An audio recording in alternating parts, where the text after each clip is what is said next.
Parlerai di quello che farai, senz'altro parlerai, ma con chi vuoi. Ti specchierai con aria di chi teme, non fidandoti di me.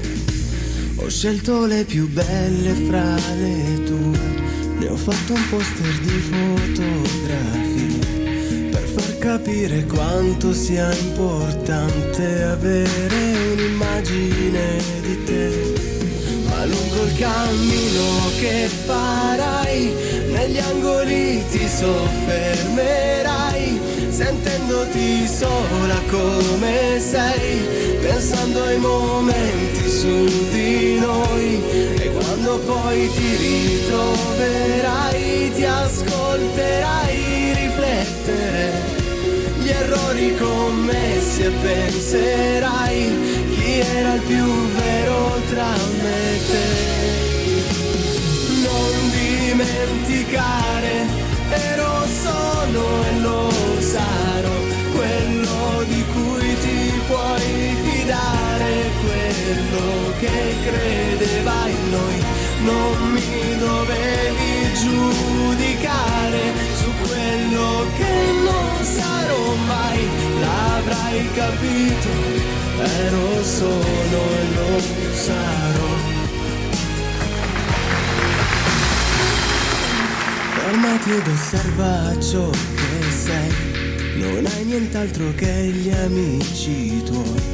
Se definisci amici quelli che ti amano per quel che hai, mi sento un bimbo che non piange mai, ma quando piange grida più che può.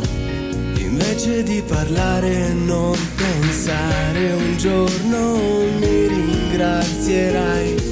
E credimi che trascorrerò quell'ultimo giorno insieme a te, per quanto importante sei per me, ma quanto importante sia per te. Racconto dell'incredibile, la storia in un gioco simile, di come non vivo senza te, tu come non ridi più con me. Non dimenticare, ero, sono e lo sarò, quello di cui ti puoi fidare, quello che credeva in noi. Non mi dovevi giudicare su quello che non sarò mai, l'avrai capito, ero, sono e lo sarò.